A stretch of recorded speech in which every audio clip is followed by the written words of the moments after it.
เจ้าสบายดีข้าพเจ้าชื่อท่านหมอกอจังเนาะมื้อนี้มีโอกาสดีจะมาเว้าเรื่องพยาธิตับอ่อนอักเสบหรือภาษาต่างประเทศเขาเรียกว่าเป็นพยาธิปานครีไตติส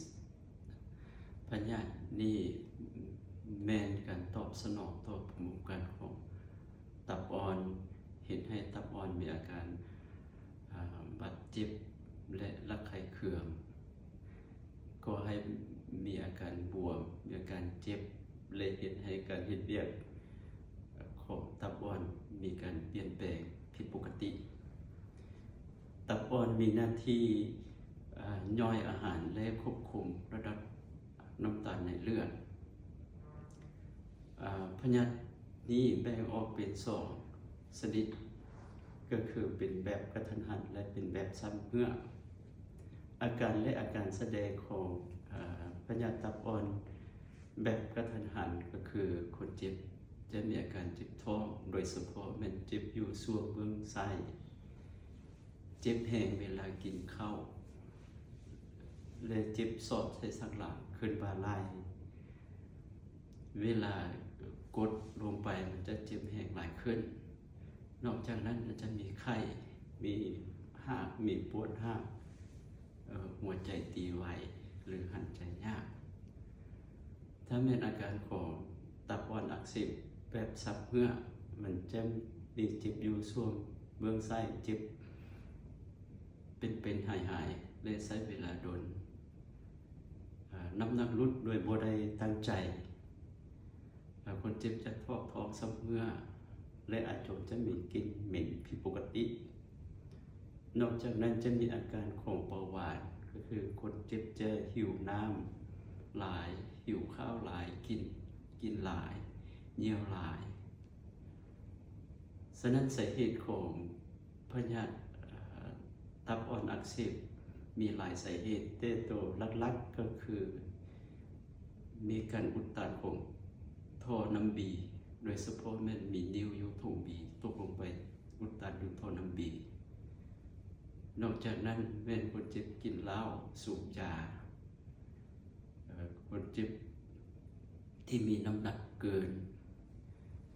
หรือมีเป็นมะเร็งตับหรือบางเทื่อเกิดจากเพศหมอเอาเองโดยการผ่าตัดได้ไประคายเคืองตับอ่อนพาให้ตับอ่อนมีการอักเสบขึ้นมาปัจจัยเสี่ยงที่พาให้เกิดพยาธิตับอ่อนอักเสบตัวหลักๆก็คือสูบยากินเหล้าพวกนี้จะมีความเสี่ยงเพิ่มขึ้น3 เท่าถ้าเทียบใส่คนโบสูบยาหรือโบกินเหล้าที่2คือเพศชายนี้จะเป็นหลายกว่าเพศหญิงคนที่มีนิ้วถุงบี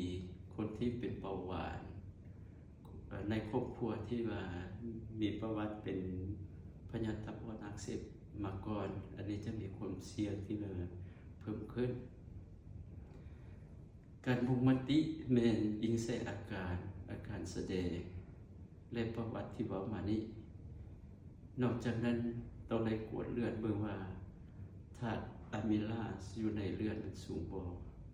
และต้องได้เฮ็ด CT สแกนเบิ่งตับอ่อนว่ามีนิ้วหรือมีการอักเสบซื่อ